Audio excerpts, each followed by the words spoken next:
Excellent. And now we'll do share screen. Okay, and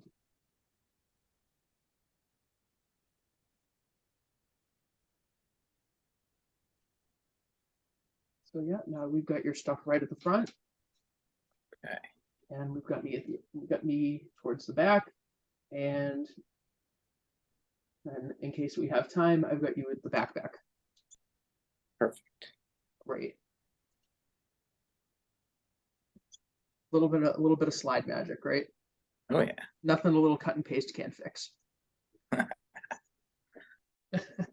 Okay. Do you see the notes or do you see the notes? Okay, so I gotta flip. Swap. Okay, then we're good. All right. We're in business. All right. Can you believe it? Hello, everybody. Thank you all for coming. We're going to start in a few minutes, but in the meantime,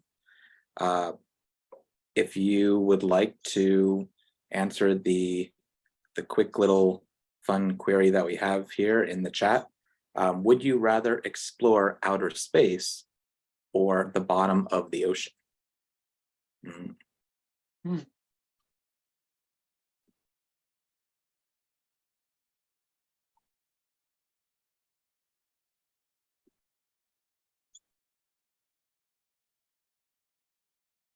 I have my own answer to that question as well. I think my answer is neither because I'm claustrophobic and I like to breathe. So, I think with Andrew's background, he's given the hint of where we need Yes. to go. yes. I just picked up on that. Good evening. Good evening. Okay. We got a lot of ocean explorers, which I I think you appreciate. got to change your screen, Andrew. I know, I might. It is where we're headed. 20,000 leagues under the sea. There you go.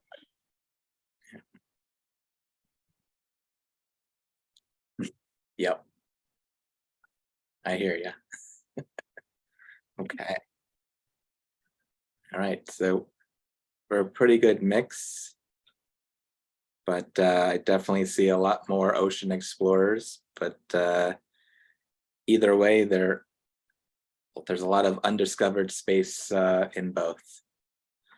And so we are at 7:30. Thank you all for being here and joining us. You are here to partake in a quick exploration of the New York State, or the STANYS New York City Section PD, focused on assessment connected to the new investigations with that we have to navigate through, with the lens of looking at the Inq-ITS program as a support mechanism for that, those series of investigations, and how that applies to your own teaching as you're planning out next year and beyond. And we hope that it is helpful. So I'll just do a quick set of introductions in the next slide. So I am Andrew Holtz. I am the subject area representative for middle school for the New York City STANYS section. I'm also a science teacher in 7th and 8th grade at the Queens Valley School of the Arts. And with us today, we have Dr. Mike Salpedro. And he is the EdTech developer and researcher with Inq-ITS via Apprentice. Nice to meet everybody. Yeah, so my background is I've been working in science education now for 16 years, but prior to that, I worked for a defense contractor doing artificial intelligence research. So I like to joke that I went from making bombs to educational software. And I love what I do. I've been working with studying how kids learn ill-defined skills in science, science inquiry, science practices since my career in education started. So this is a project and program that's near and dear to my heart, and I'm really excited to be here and talk to you all, and hearing some of your feedback as well, because We learn best from you. Absolutely. So in our next slide, we're gonna just talk about the agenda for today. Besides the welcome, so welcome everybody, and the introductions that we just had, we're gonna have a facilitated session focused on helping students master how to conduct scientific investigations. And then we'll do a Q&A if time allows at the end. And then we hope for you to provide some feedback at the end. STANYS New York City is a chapter that we try to be as active as we can. We provide monthly PDs over the course of this past year, and we look forward to other ones in the upcoming school year next year. And if you are interested in being a more active member for STANYS, please check out our website and contact us, let us know. We see some active members and leadership members on this PD today, and we thank you all for being here. But if you're interested in making an impact in the New York City area with science education, we welcome you. And we hope you enjoy this. All right. And just some quick norms. When you're not speaking, just to make sure your microphone's on mute if you can, to lean in and listen to learn. Use the chat feature if you have questions, thoughts, resources, etc. We'll monitor the chat along the way, and to share best practices and resources and consider the different things that we're sharing. And thank you all. Okay. Okay. So I think at this point, I think we're ready to go, Andrew, huh? Absolutely. Okay, great. So again, yeah, I second the motion of thank you all for coming, especially on a Tuesday night. I hopefully everybody's well fed at this point, and not eating a quick dinner like I did of eggs and frozen veggie patties. Nothing spectacular. So yeah, we're going to talk today about how to help your students master conducting scientific investigations. And I wanted to start this out, and Andrew, at any point, please feel free to jump in. And I'll add a little something that we have a special guest with us as well, Denise San Pedro, who is able to field questions in the background that you have. So she's monitoring the chat. So please feel free to participate and ask any questions that you might have along the way, then she will try to answer. And as well, during the presentation, there will be ample time for you to ask questions through the chat, and I will try to address them in real time as well. Okay, so just to sort of set the stage, this is kind of where, this is sort of the landscape, if you will, of how the new science standards have come to be. And it seems like where you're at right now is in this phase 3 implementation and sustainability. And the real key thing right here is that it looks like 2024 next year is that you're finally going to be testing out what students know and can do with the new standards. And probably like other states up to this point, you've been teaching to new standards, but getting assessed with old ways, right? If I'm correct, right, Andrew? And I'm guessing that nobody has really enjoyed that too much. So everything is going to be sort of aligned at this point, but right, with new tests brings new challenges. What are these tests going to be like? What are your students going to be fully expected to do and know?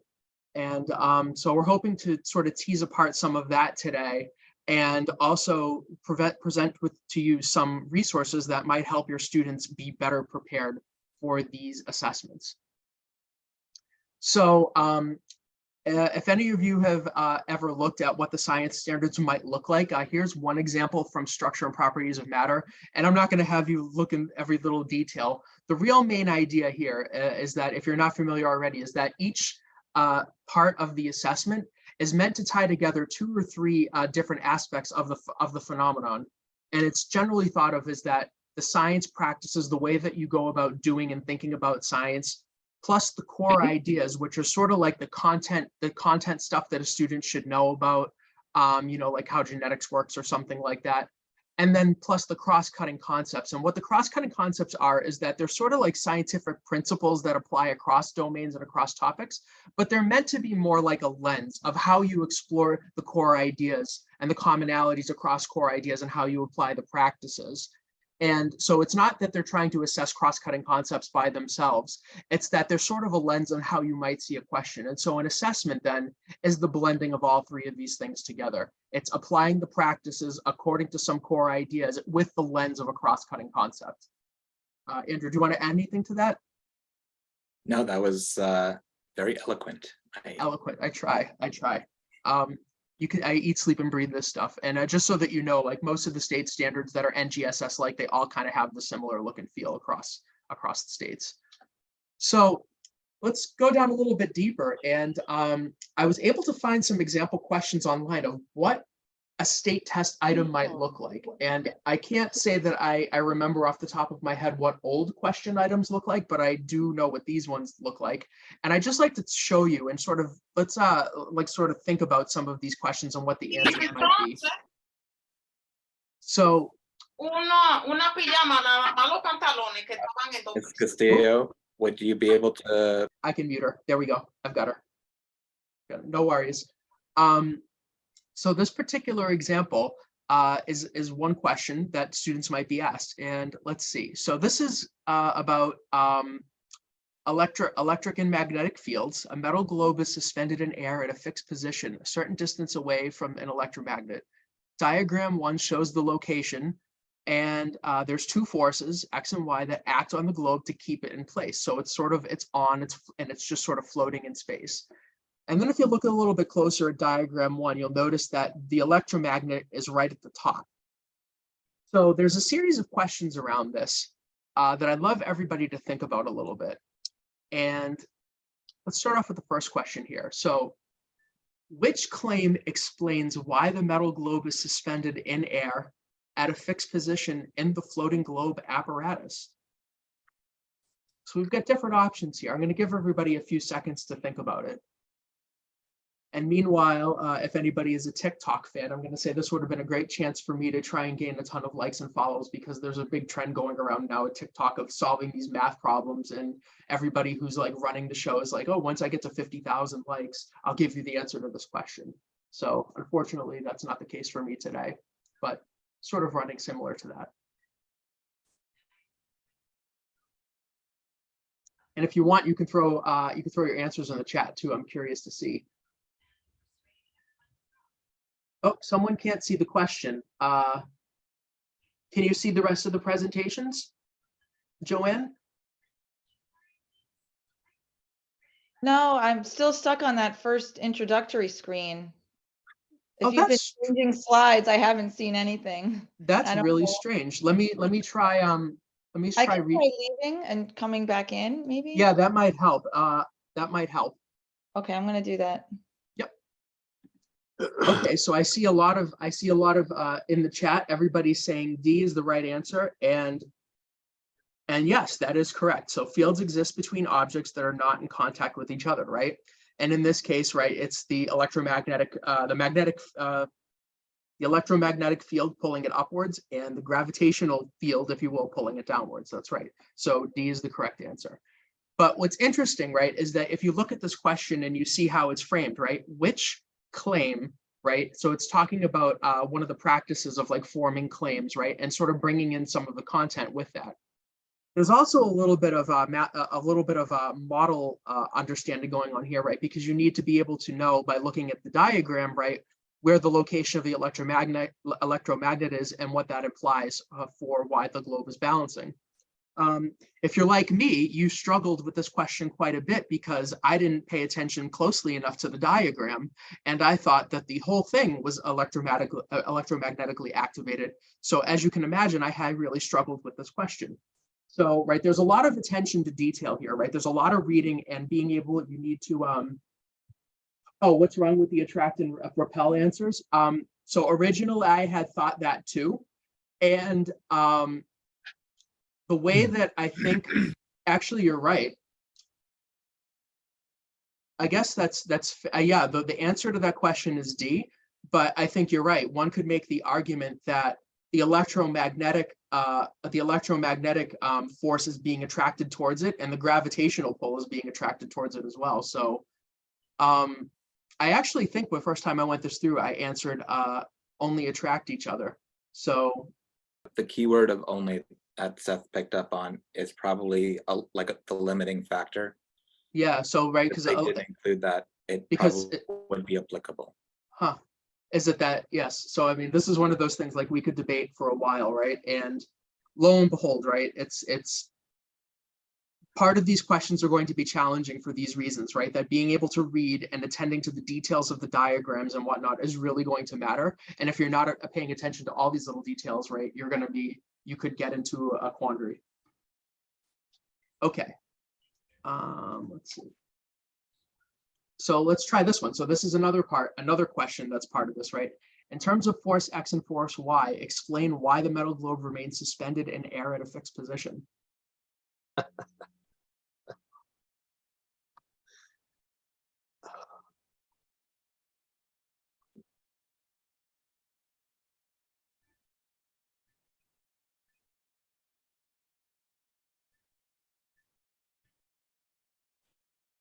And I assume everybody's thinking about this for a sec, but I'm guessing everybody knows if the globe is suspended, right, that means the forces must balance out.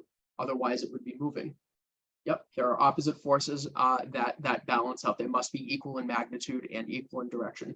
Yep, are balanced or in equilibrium, right? And right, this is an open-ended question, right? So students here are asked to write an explanation, right, using having some sort of scientific understanding of why this is to be, and being able to communicate it in their own words. So another feature, right, is that these questions could be multi-part. Okay, so this one's interesting as well. So a student increases, so this is a hypothetical, right? A student increases the current through the electromagnet, causing the globe to move upwards closer to the top arm of the apparatus. Which question was the student investigating? So this is all about forming questions. So it's almost like asking the student to think in reverse, right? It's, okay, if I was actually running this experiment, what question could I potentially be trying to ask?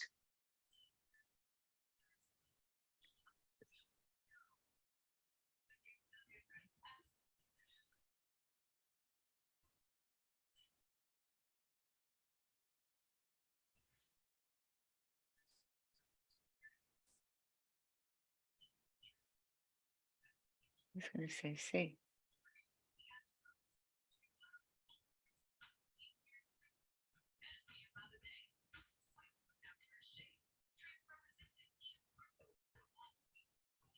B. We got some C's, we got some B's, an A, B, B, D. Okay, this is really interesting, right? So everybody's answering differently. So I'm going to put a disclaimer out there to anybody here who's taking this test. I've actually worked, I've looked now at probably 4 or 5 different state tests of science tests. And I've been working in this field for a while now, right? It is more often than not that I get things wrong, even on the 5th grade exam. So, and part of it too, right, is starting to think like the test writers. So this particular answer is A, is that how does the amount of current affect the size of the magnetic force?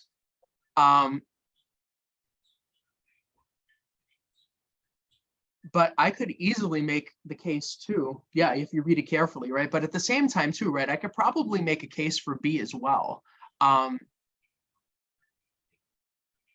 Except that, yeah, magnetism's 4 in the size, yes. And I guess the rationale for why B is probably not the case is that the student is only changing the amount of current, and there's some level of, how do I put this? There's some level of domain understanding, some deep domain understanding that's embedded in here, right? That if you're just changing the amount of current and you're not changing the position of the electromagnet, that it's not going to change the direction. Exactly, right? So somewhere the amount won't affect the direction, exactly, right? So this is sort of a really interesting question as well, right? Because it's blending in some of the concept understanding as well as asking questions, right? But you would imagine that a student who doesn't know any of this, right? They like B would be a very valid thing to ask if they didn't understand anything about the topic, right? But these questions are trying to blend topic understanding as well as the practices together, right? So you need to bring in some of this content understanding, right? These are very tough. These are very challenging questions for these reasons.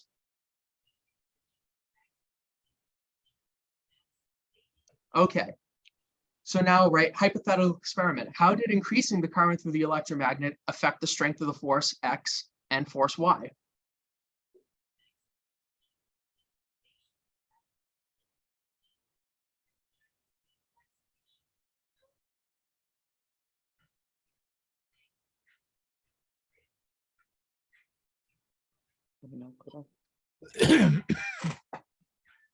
Yep, I see some Bs, couple of Bs. Anybody?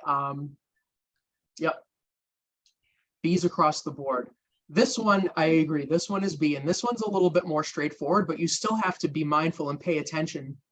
Yes, not sure where their prior knowledge should be at this point. I am with you. I am with you 100%. And this is why these tests are going to be challenging. Yep. And this one right here too, right? This is really about paying attention to detail and all the words and being able to read closely and carefully, right? In this particular case, it's that, you know, when you increase the electromagnet, the magnetic field will be stronger, so it'll pull it up higher, right? But gravity isn't going to change. The electromagnetic field has no effect on gravity. So you would expect that a Y would not be affected. Okay. This is a fun one, especially for me, because I thought that the whole thing was electromagnetically charged. So using evidence from the models, position 1 and position 2, so where the globe, right, so the globe in position 1 has the electric cord connected, and the second one, the electric cord is not connected, so presumably the globe is fallen and rolled over. Using evidence from the models, describe how the amount of potential energy in the metal globe changes as the globe moves from position 1 to position 2.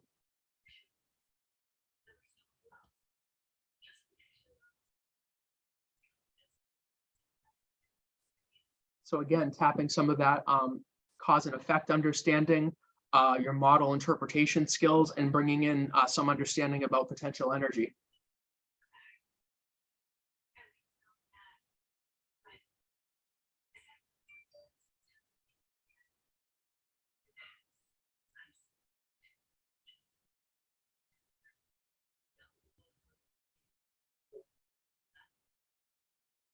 I see, yep.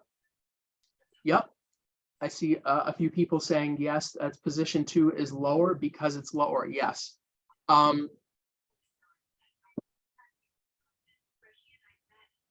Yeah. Oh, let me see. Seth. I said the exact same thing and I got tripped up there. So, Seth. So this question here, I feel, is a little bit tricky too, because what kind of potential energy is it, right? Is it electromagnetic potential energy? Is it gravitational potential energy? And I think the assumption from when I looked at the answer, the assumption is that it's gravitational potential energy, right? And so, yes, they would say that the potential energy is lower, right? Because there's nowhere for it to fall, right? So there's no potential energy for it to go anywhere. Whereas in position 1, right, in theory, right, it has, even though the forces are balanced, it has more gravitational potential energy because in theory, when you turn it off, it could fall some distance, right? Wasn't even thinking, yes, Wendy, same thing, right? It's like my mind wasn't wrapped around that way either, right? And remember too that I had gone into this thinking that the whole thing was electromagnetically charged too, so I was totally taken for a loop. So yeah, And the standards have a almost like a cap where it's like by the end of 8th grade they should have learned these particular content domain pieces like gravitational potential energy, whereas they're not going beyond that until they get potentially to high school physics. Like electromagnetism is brought up and introduced, but beyond that, it's limited to gravity, limited to gravitational potential energy. And then from there, it'll be a jumping point for going forward. So I'm actually typing a couple of answers that they put into their scoring guide. So basically, right, it's that the potential energy decreases, that it. Oh, if there's a question here, electromagnetism, do you mean wires carrying current leads to a magnetic fields? Yes, that leads to Yeah. electromagnetic fields. Yes, exactly. Yep. Yeah, that's one of the aspects of the standards of magnetism at middle school level. That's correct. Okay, so I think we were all, I think we've all established, right, that these, I'm not sure what the standards, the tests were like, but I certainly believe that these questions are very difficult, and they're difficult for a number of reasons. And I think someone in the chat had pointed it out. What prior knowledge is expected of these students? Like, what parts of the DCIs are applicable when they're doing these practices, right? And it's almost like you kind of have to know what the test writer is thinking a little bit. I see someone has a hand raised. Ivania, did you have a question? Yes, I had a maybe a concern, maybe because based on how the structure of the question, right? Mhm. I see that there's a lot of claim and evidence, which is what they're doing in the labs right now, and a lot of it is worded that way. My concern is that when they get to the 8th grade, because there's a certain structure or priority status that's covered in the 8th grade. At what point should a teacher plan to go back and review some of this content? Because we can't safely assume that the students remember a lot of the content from back then until now. So I think that's one of my main concerns, especially when we talk about electromagnetism, potential energy, and kinetic energy, and so forth. That is mostly done in the 6th grade curriculum. I'm not sure how every other school does it. But even now for the 7th grade, I'm not covering this content. So I think I'm just concerned as far as like prepping them, and because there is some form of need to prep because the structure is different. And what should the students look for? And are they annotated, or is there an opportunity to chunk it? So how do you prep them to read these type of questions and know what to look for? So I think it's more of a concern versus a question. I don't know, because I'm looking at the question and I'm a tad bit concerned. Yeah, I think I'm going to have to pass this one over to Andrew. I have my own thoughts of it, but I think this is better suited to you to try to address this one because I am not a teacher in New York. I mean, I can tell you that I have the same concerns. I have the same concerns for the last 18 years of preparing for the current science test where it covers 5th grade through 8th grade. And I know the questions are a little, they're easier. And some of them are pretty straightforward. These particular questions are much more rigorous. I don't know if I have a plan of action yet in terms of how to bring them back, to resurface some of the key concepts that they've learned in earlier years. What I have done in the past with the old state test preparation with 8th grade is I try and bring things back as I'm going through new units that correlate or connect as like a callback to earlier topics that they've learned in 6th and 7th grade. So if we're focusing on gravity with one respect, I may bring back the the energy conversation that they learned in 6th grade. Or if I'm looking at doing a unit on genetics, I'm gonna bring up stuff about some of the cells and the parts of the cell that are connected to that. So sometimes I'll try to embed that throughout the year, so it's not like a small amount of test prep right before the test, because I felt that has not worked for me.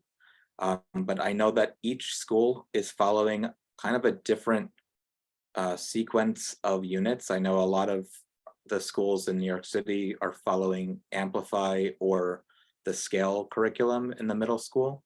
And then some schools are doing their own curriculum that they've either created or adopted.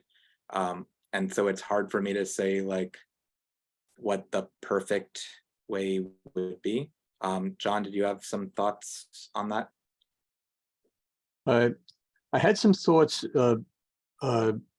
based on what I'm starting to see with the feedback I'm getting from middle school teachers, at least up here in the Hudson Valley, and some down in New York, is that you don't have to really go all the way fanatically with, you know, putting your cross-cutting concepts together with your science and engineering practices to get them to access the disciplinary core ideas.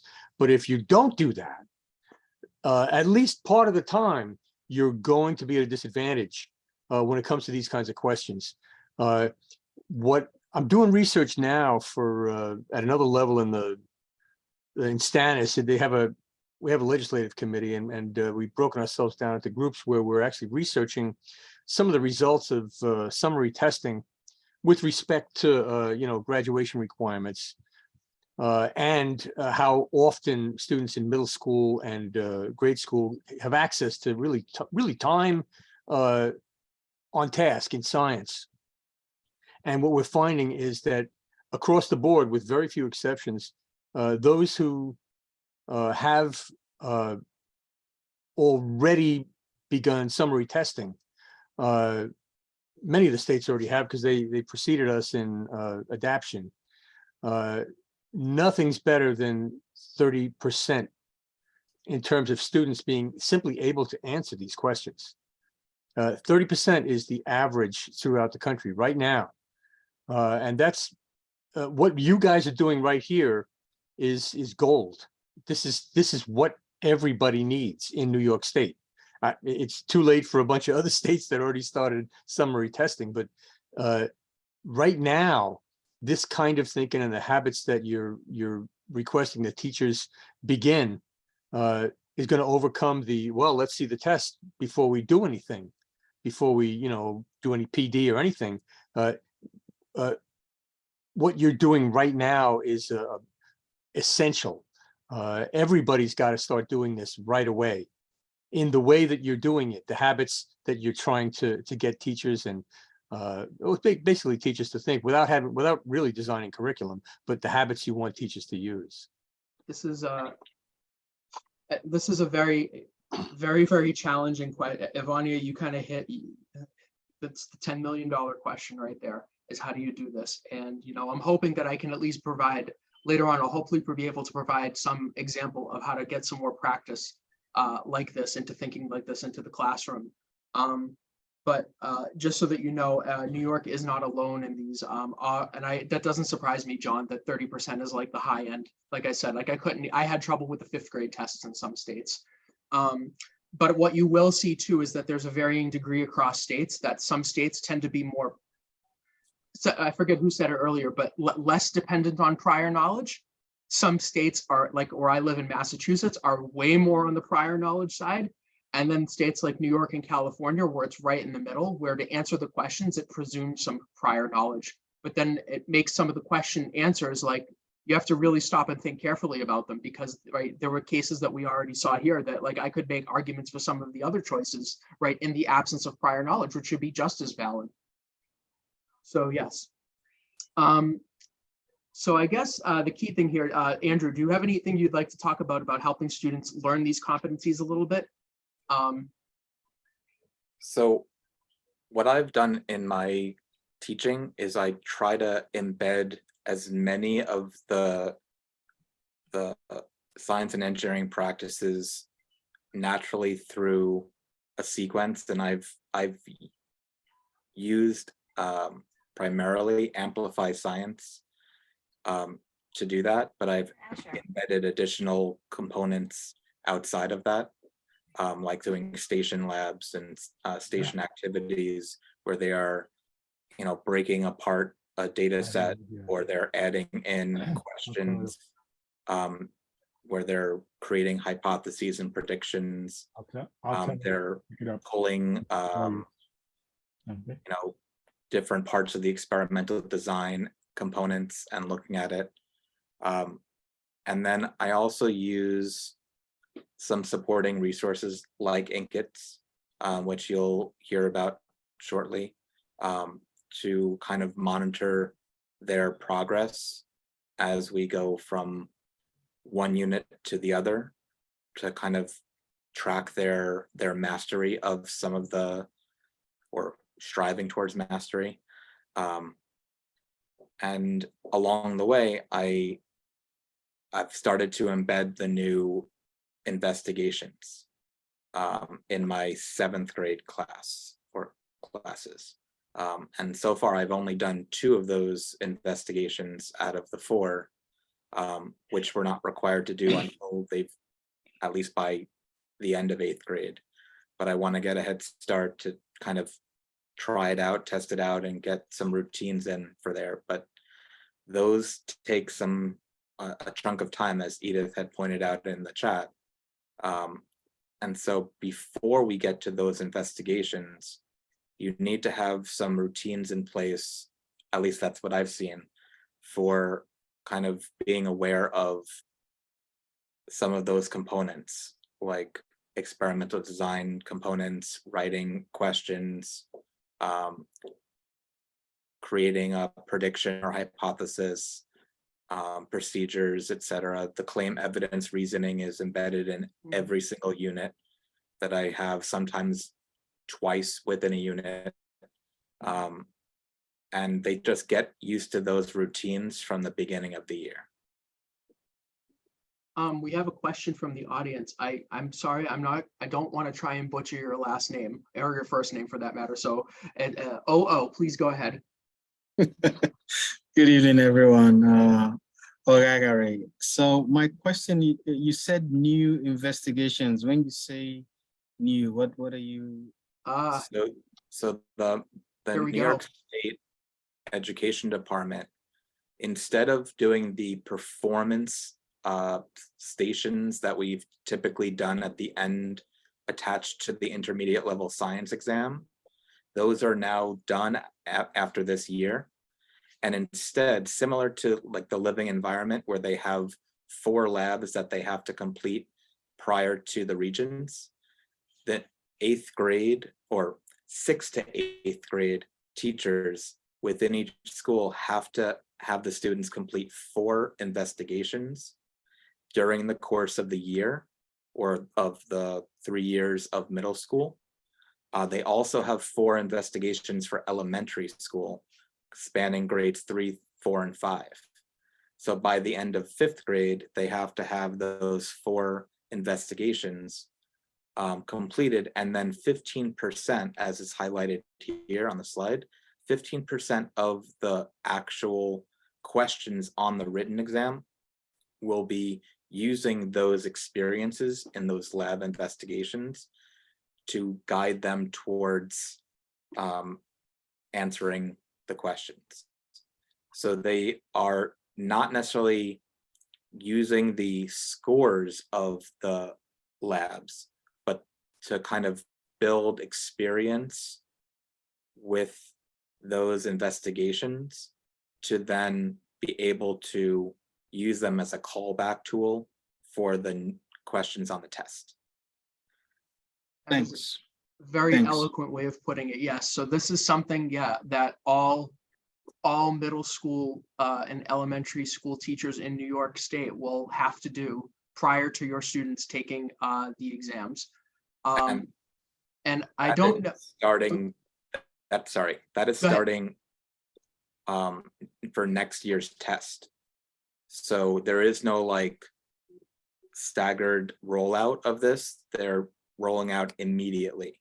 So there was an email sent to all principals in the state or New York City, at least. I know the rest of the state has also gotten access, where the principal can provide each teacher access to the investigations, but they are not public knowledge. So we're not going to be directly sharing them today, but I can kind of describe them to some ability with limitations.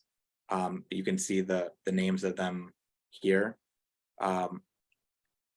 But by the end of 8th grade, including the incoming 8th grade for next year, should be completing all 4 investigations prior to taking the test. In terms of scoring the investigations, that's going to probably be a school-based decision. My principal has told me to hold off until we get more information about that, because it takes a lot of time. The rubric, when you see it, is pretty ridiculous. So we're holding off on that. But ultimately, this is coming down the pike very quickly. And so we're trying to, within my school, I'm trying to roll out like a staggered approach. Like I've done 2 of the investigations this year. I'm seeing if I could fit in a 3rd one so that my next year's class only has 1 or 2 to do. And then we're already starting the 6th grade to do 1 of them, and then 7th grade 2, and then 8th grade 1, so that this way it's not a big onus on one particular grade or teacher. And then we're just creating a mechanism for tracking those labs and keeping those files and passing them from one teacher to the next. So there's a lot of logistical components for you to consider and think about as you're rolling this out. And I think it's worth mentioning, these are still physical apparatus, correct? This is still like, it requires physical materials. Yes, and so there are kits that are being developed. Some of them are already out and ready, and some are being created. And that, unfortunately, I think it's coming out of the school's budget, which I don't agree with, but that's a different conversation. Yes. Okay, so let's. Sorry, I have a Sorry. follow-up question, if you don't mind. Sure. So when you said to the principals, is this just specific to middle school students or middle schools? So Or the investigations are middle school, 6 to 8, and then there are investigations for grades 3, 4, and 5. High schools, we haven't heard any movement yet, at least from my view, because I also teach an earth science regents class as well. So I haven't heard any movement in terms of what those tests are going to look like and how they're doing anything with labs yet. So yeah, this is so far just like upper elementary and middle school. I thank agree. you. And the Isn't the new new test test- is computer-based. Yes, Sorry. it's all computer-based, yep. Okay, so this sort of raises an interesting question, right? If 15% of the tests that they will eventually do is based on the investigations, then, well, what's actually going on in these investigations? And so I kind of found some information, of course, it's all kind of hidden in different FAQ files and stuff like that. So what I found here is that the investigations emphasize performance expectations that will not be measured at the level of proficiency on the written assessment, and ensure that these are part of instruction. And they also aid in facilitating the necessary shift to 3-dimensional teaching and learning. And students will think like scientists as they use science practices and recognize common themes through science across cross-cutting concepts, right? And so just to tease apart a little bit further, about 15% of the questions, what that actually means is that it's not that students are going to be asked about what did they do on those specific investigations, but it's that the content of those performance expectations might appear on the state tests in another format, right? So if you look at the example here, right, that students may see questions related to circuits, but would not be expected to design, test, and refine a circuit on the test the way that they did in the investigation, right? So that, and then other questions will assess science practices as a common theme that they might be doing in the investigations, right? But it might not be that they're doing that exact specific investigation, applying those practices in that specific investigation. So basically, it's a way to sort of get students a little bit more broad exposure to some of the practices that might not be measured otherwise, or some of the performance expectations that might be not measured otherwise through the state tests, but it's also a little bit of test prep as well. They're meant to be a little bit of test prep. Is that a fair assessment, Andrew? Yeah. Okay. And my understanding is there. Okay. So let's see. Given that, so I guess this, I know we're moving a little bit slow here, but that's perfectly fine. I can do, my demo can be really quick, Andrew. So I'd rather spend the time focusing. You know, this is something that's clearly important to everybody here, which is why I was glad that we prefaced it with this. So what are you folks planning on doing to help students improve at these investigations and get your students broad access and understanding to the science practices and applying them and applying them to understand phenomena? I mean, in terms of taking a look at the investigations, I did like a backwards plan. Once I saw the investigations and I printed them out, looked at them, we worked on them as a department.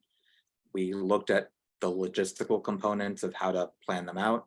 And then we saw what the students are being asked to kind of know ahead of time, like we just did with the questions together, like what do students need to know beforehand? And then I had to look at my own units and what I have taught and see how it kind of aligns.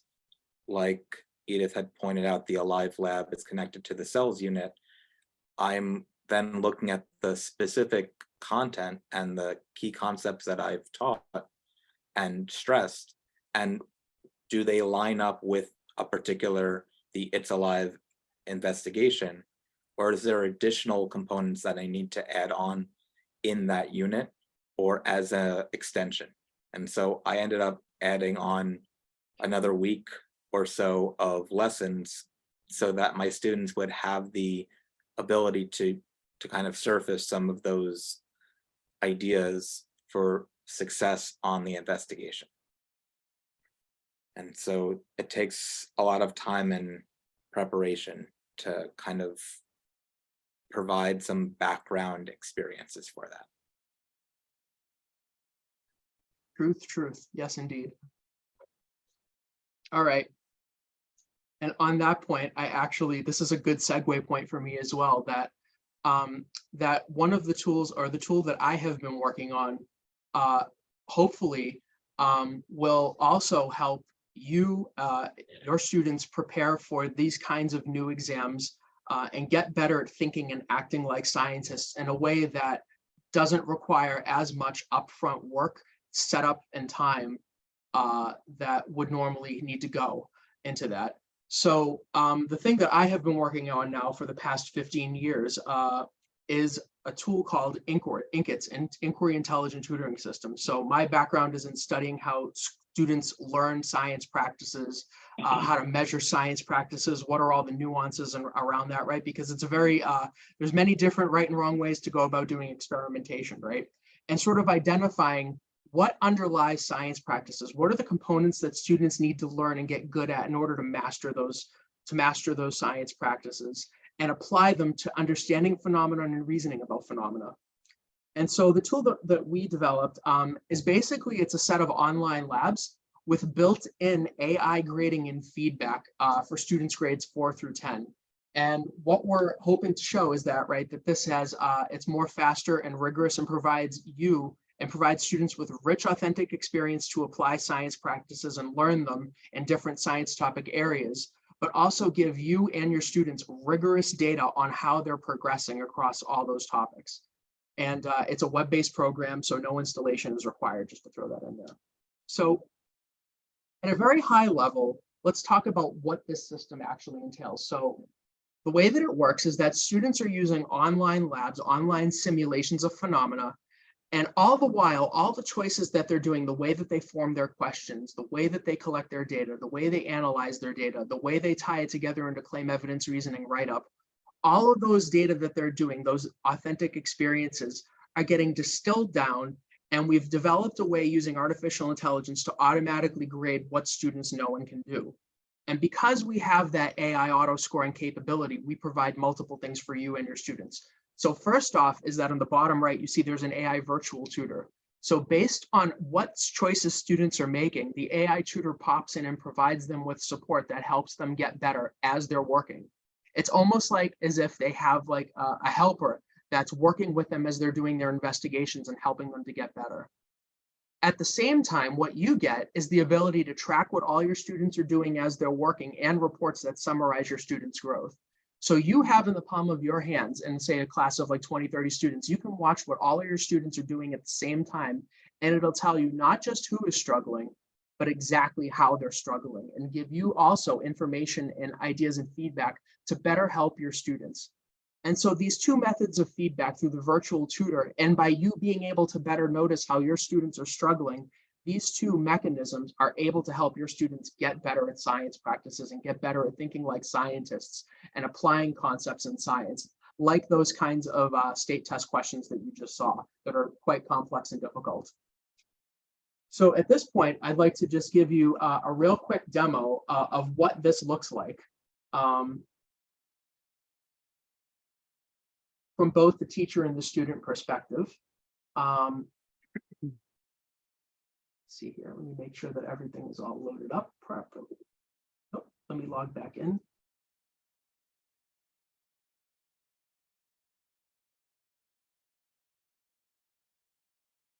Okay, and I'm going to have my alerting dashboard up here.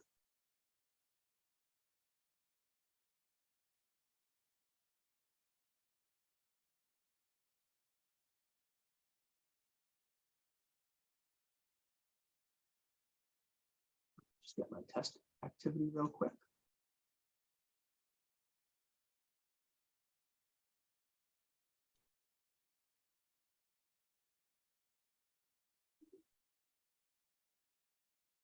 Okay, now I should, oh, what?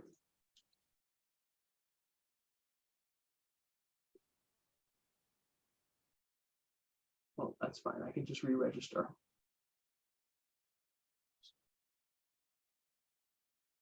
So I've used Inq-ITS quite a bit, and I've found that it's really beneficial for my students to kind of go through the same sequence of skills and practice those skills constantly.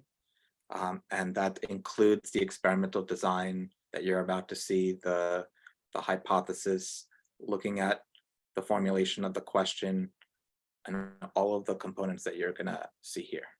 Great.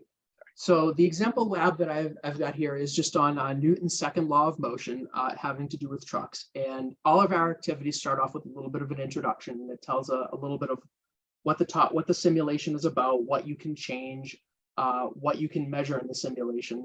And I'm just going to blitz through this given the time.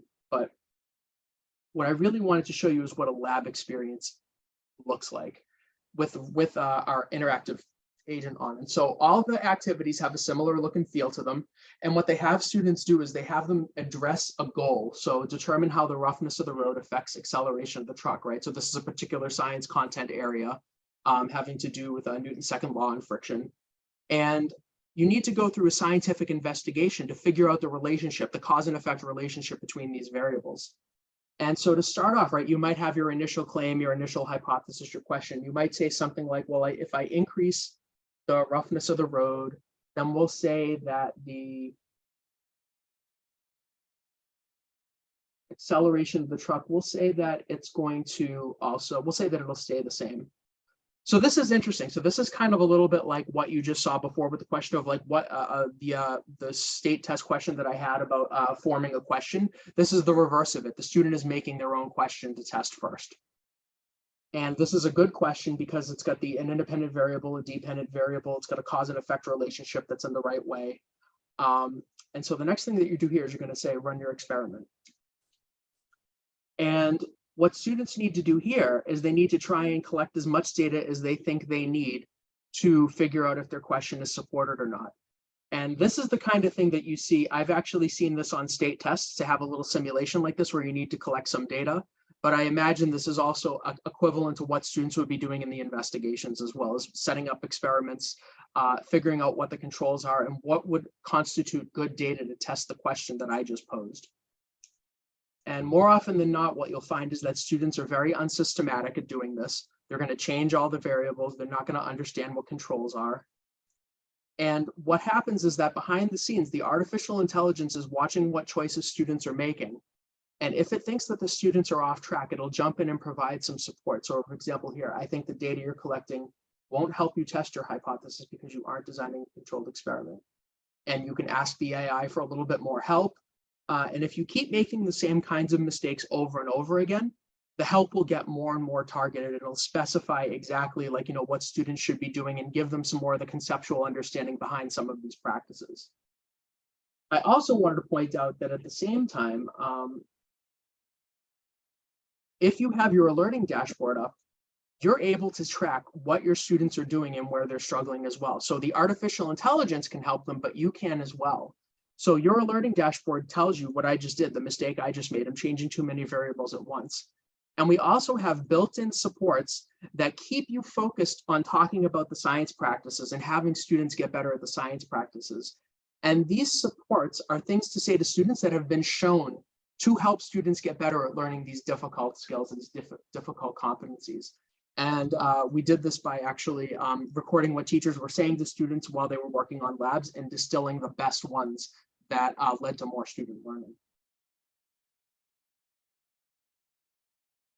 So for the sake of keeping the demo going, I'm actually going to focus on just the variable that I said I was going to test, the roughness of the road, and controlling all the other ones. And right, you can imagine there's a million different right and wrong ways that students could be doing this, right? They could be good at designing controlled experiments. They might not be testing for the question that they said they were going to test. Maybe they're running too many repeated trials. A lot of students just collect one piece of data, not realizing they need something to contrast with. We actually have some more advanced activities that involve graphing and fitting best fit curves through data, which implies that students need to be able to collect enough data to see a mathematical trend in the data. So, right, there's many different ways to go about doing this data collection. The next part here is that students need to now form a claim and back their claim up with evidence. They need to analyze what just happened. And so let's see. So when I increased the roughness of the road, then the acceleration of the truck. Let's see, if I look at my controlled trials, let's see what happened.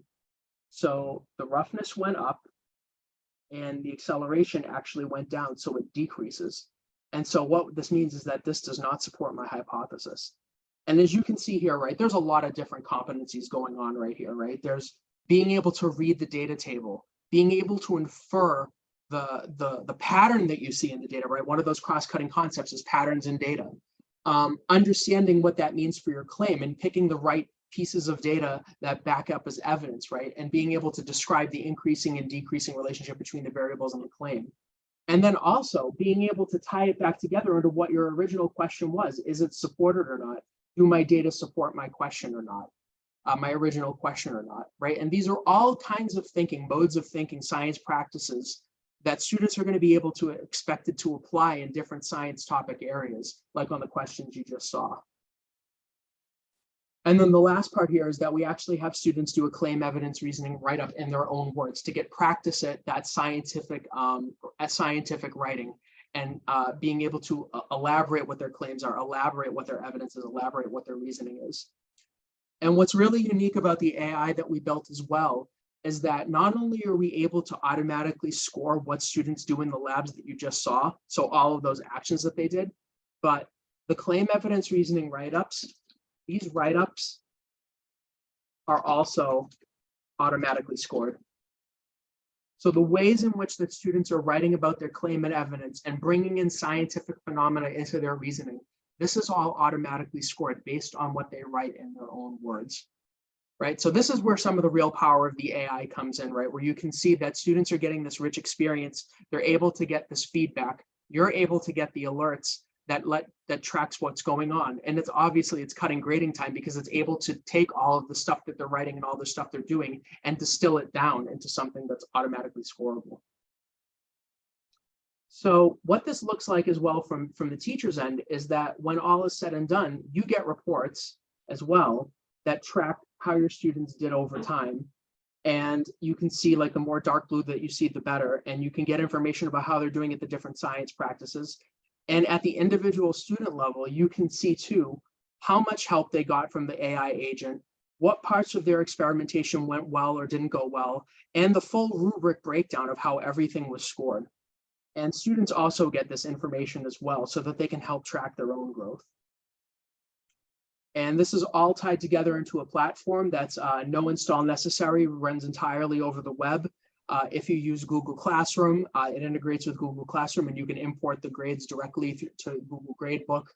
If you use Clever single sign-on is supported and all those great things, right? So it's meant to blend into whatever existing tech infrastructure that you have to make life easier so that you can deploy this to your students readily and easily. So wrapping up here, I guess, Andrew, what are some of the ways that you have used Inq-ITS in your classroom? I know, I think you kind of touched on this a little bit, but, you know, especially in light of the new practices, I'd like to, the new assessments, I'd like to bring this back to the fore of how you use it and how you will be using it. I mean, when I first started with Inq-ITS, this was a couple of years ago now. I used it more to guide them and foster more, you know, scientific method practices embedded throughout the year, because we were shifting away from doing the scientific method typical unit at the beginning of the year and trying to get rid of it and embed it throughout so that it felt more authentic. And then once we started to see the standards in practice, we wanted them to continue to develop their claim evidence and reasoning skills, because they were really great with sharing their evidence, but they needed time to make those connections between the variables. And they also had and struggled and continue to struggle with the reasoning. So what I've done is I've paired the key concepts that we learn in our class, in our lessons, and I kind of provide those to them in their lessons. And then as an extension with the Inq-ITS certain particular labs, I would have them go through it.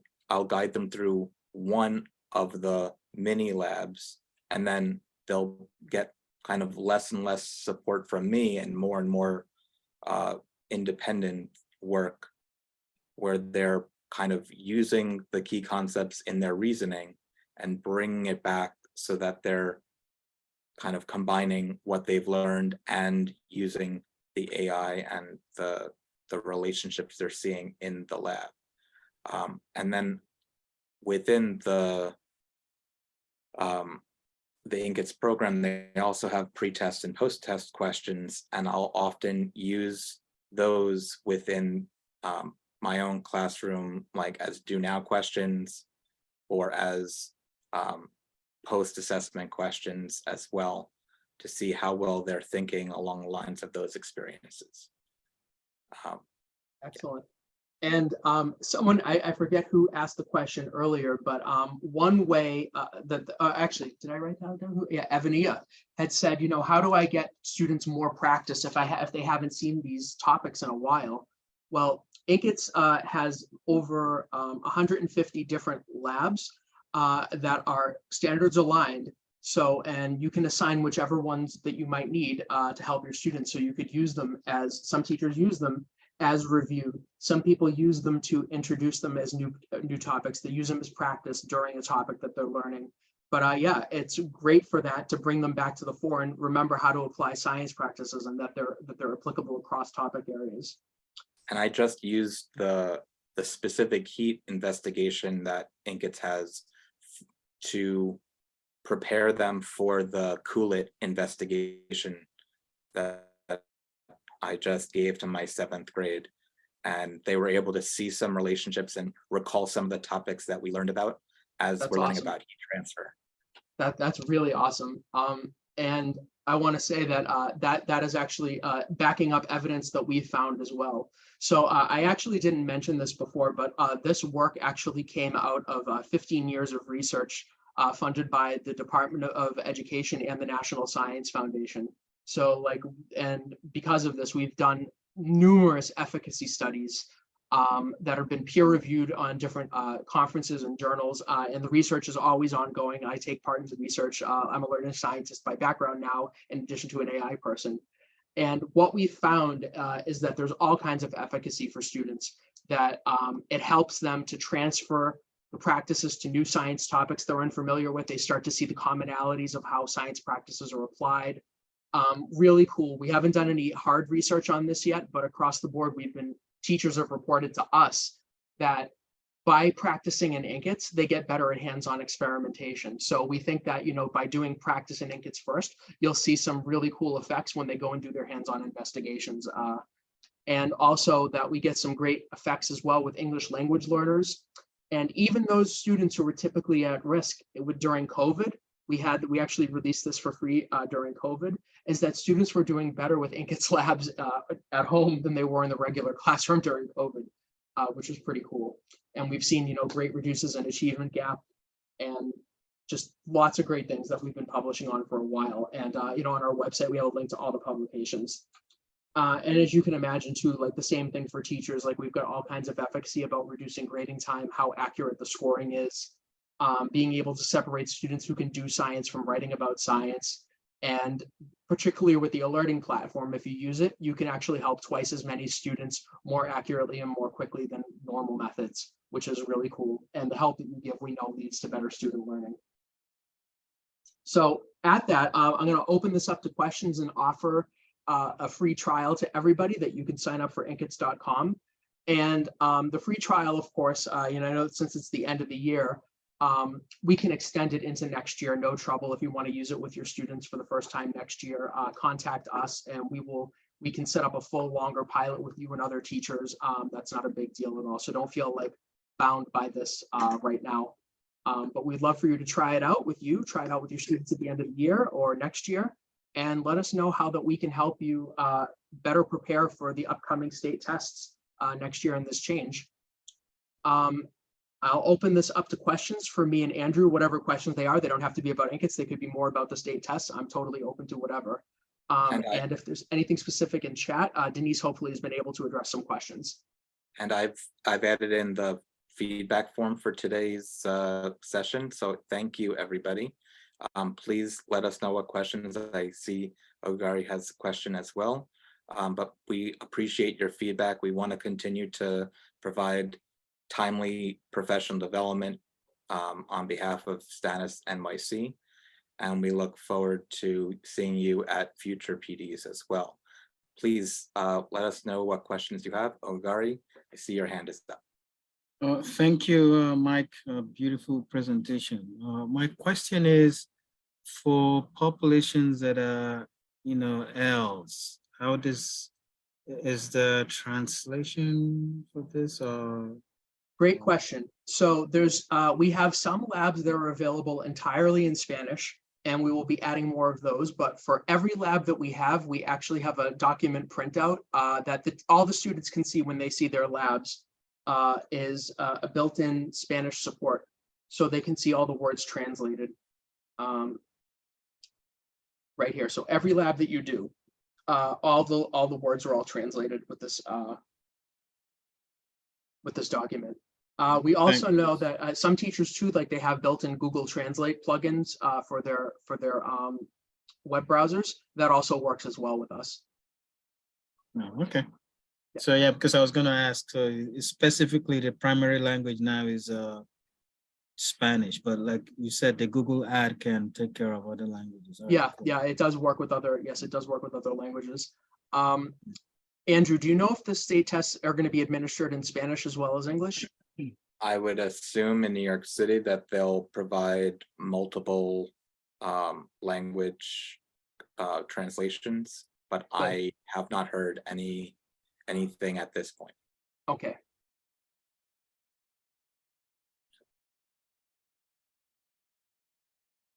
Denise, any questions that have been bubbling up that are worth talking about? No, now? actually, I've been filling it in with information about subscription, how that works. I just put in about the Google add-on for languages and how we have a built-in Spanish dictionary, talked about some of the great features with the subscription, like co-teacher functionality, which is really awesome. Your auto grading and how you can sync your grades to Google to make it very more time for teachers. I'm just kind of like scrolling through. I also put up there the website so they can create their 30-day, they can create their free Awesome. trial. So they can explore the investigations, begin assigning labs to students. And actually, if you do that, a good place to start would be one of the baseline labs, either Flower or Ramp, because what that does, it gives you an assessment right away of where your kids are at, and it helps them to become familiar with our program when you do a baseline lab. And another good feature too is you can repeat the labs as many times as you wish, and the subscriptions are a year.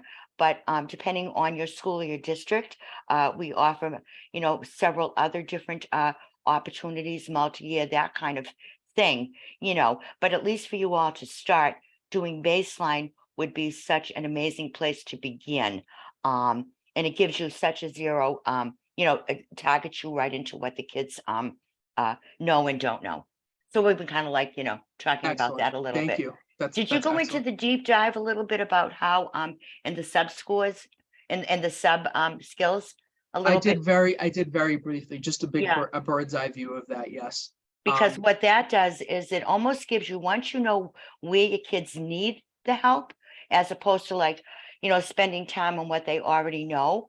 When you find out what they need in the sub skills, then you're almost creating what's called that personalized instruction for them. And that is a very big push in education today, because of learning loss and a variety of other things, to help almost create a personalized framework just for them. Because in the reports and scoring, it shows you what they know and what skill and what they don't. And that just helps the teachers so much in targeting exactly how to get them from point A to point B. I guess Thank that's it, right? Okay, sure. Thank you. Thank you, Denise. You're And welcome. I've used the baseline labs to kind of train my students as some of the particular components of the rubric that's embedded within Inq-ITS. Like, for example, making sure that they have multiple trials when they go through the simulation. That provides to talk about the emphasis on multiple trials in an experiment, and to encourage them to look at the particulars of the independent and dependent variables. And so that opens up the conversation about testing one variable at a time before we get into the curriculum connected labs. All right. Thank you. I realize that now we've gone over a little bit. I especially 8:40 at night, everybody's going to get up to teach tomorrow. Thank you so much for attending and staying later. And thank you for another, for your service and helping our students become all that they can be. We really appreciate it. I really appreciate it for sure. I wouldn't be here today without excellent influences from my teachers. So thank you all. And Andrew, thank you so much. Hopefully I didn't forget anything to bring you in at the right time. So hopefully, I don't know if I forgot anything that you'd like to add, but thank you so much for your time and expertise. Thank you for sharing. We appreciate it. And I hope some of you check out Inq-ITS and start looking at the plans for next year. Yeah, and anything we can do to help, let us know. And this is always a work in progress. If there's things that you need that we should be doing better, please let us know. This is how we get better at what we do. If it's not working for you and your students, we're not doing something right. So everybody have a great night and stay safe. And it's almost summertime, and please enjoy and have a healthy, restful summer. And thank you all. And I did put my email, so if you need further information or a great discussion, I'd be right back at you with anything you would like to know about Inq-ITS. I'm available, and my email's right in the chat. Take care, everybody. Wendy had a quick question that she just put in about a single student subscription to try it out.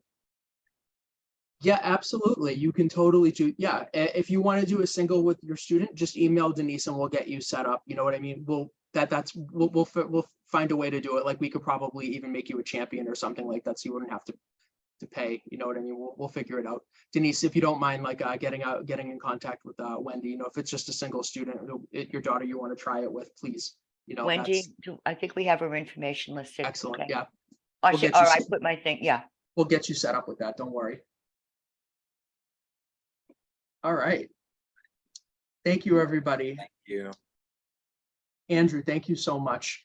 Thank you. I Thank you. wish, I'd love to call you right now if that's possible, but I'll email you my phone number if that's okay. Yeah, sure. Thank you. All right, bye-bye. Nice to meet you, Andy. Nice to meet Take you. care. I hope I answered some of their questions okay. I think I did. You were fine, yes. You absolutely did. Thank you. Thank you so much. Be well. Thank you.